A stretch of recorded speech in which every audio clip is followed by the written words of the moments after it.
Wait. Hey, kia ora. Helen Brahms here, coming to you live from Waikanae Beach in New Zealand. Hope you're having a super fantastic, sparkling day.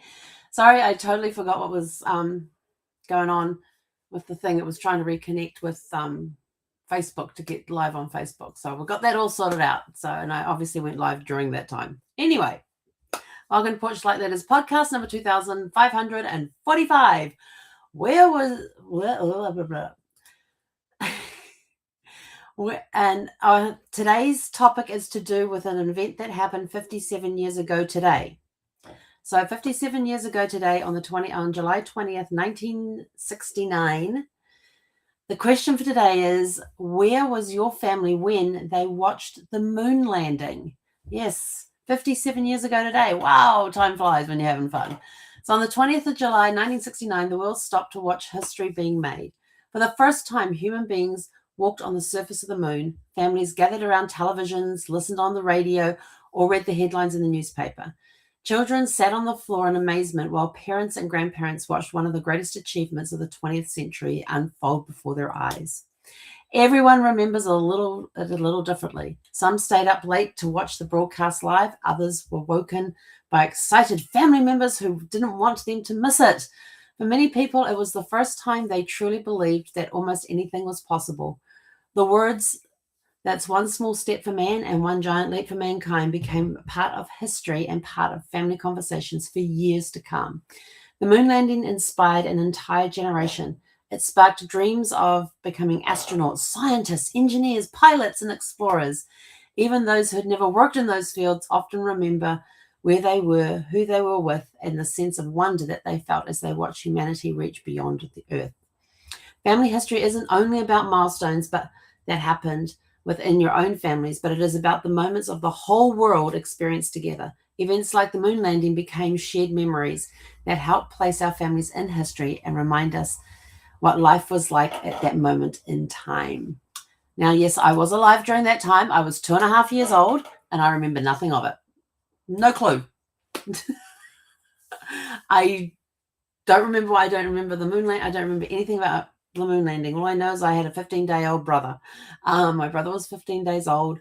I was 2.5 years old, and I knew nothing about the moon landing until years later, when we started learning about history in school and that sort of thing. But I can't tell you anything of what happened on that day because I don't remember. I don't even know what time the landing was in New Zealand time. So I probably could go look it up, but I was probably asleep. So if it happened in the evening in the US, then it would have been in the afternoon here, late morning, early afternoon on the 21st. Probably around this time. I don't know.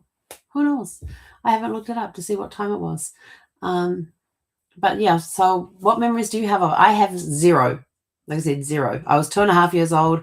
My brother was 15 days old. That was it. That's all I can tell you about that day. Don't remember much about him being born either. So, hey, I was 2.5 years old. Give me a break. But what were your memories of that? Talk to your parents, your grandparents, that sort of thing, which is part of the Family Tree Challenge, is ask a family member where they were when the Apollo 11 moon landing took place. Did they watch it live on television or hear about it on the radio? Who were they with? What do they remember most about that day? Record their stories today, because one day your family will want to know how they experienced one of humanity's greatest achievements. And let us know in the comments below some of the stories that you uncovered. I've heard stories of families gathering around waiting for that moment, the anticipation and everything else, with the TV there in black and white, and or gathered around the radio waiting as news of them landing on the moon came in, and then of the module landing on the moon, and then of them coming out of the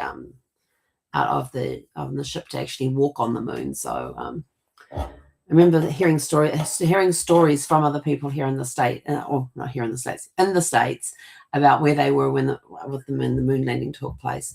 Then there was all those conspiracy theories of, did it really take place? Yes, there was a lot of conspiracy theories about whether or not they actually put a spaceship on the moon, whether they actually walked on the moon, or was it just all created in some big soundstage somewhere. So there's all sorts of things that I've learned about over the years, from conspiracy theories to what people were doing when the party they were having for the moon landing and all of that sort of stuff. So lots of stuff around that. But with that, go find out what are your memories of the day if you were around at that time. If you weren't around, talk to your older family members and see what they recall about that day and time on June 20th, 1969. Where were they and what were they doing when it was being broadcast live that they had landed on the moon? Okay. And then, of course, you had Neil Armstrong come out and say those words. I think he was actually meant to say like humankind. I think I read somewhere, but don't quote me on that. I read somewhere that instead of saying that's one small step for man and one giant leap for mankind, I think it was meant to be humankind. I think I read that somewhere once, but don't quote me on that. I should have looked it up beforehand. But anyway, go out and have a super fantastic sparkling evening, and we'll catch you guys back here tomorrow evening at 6 p.m. Pacific. Hey, konera.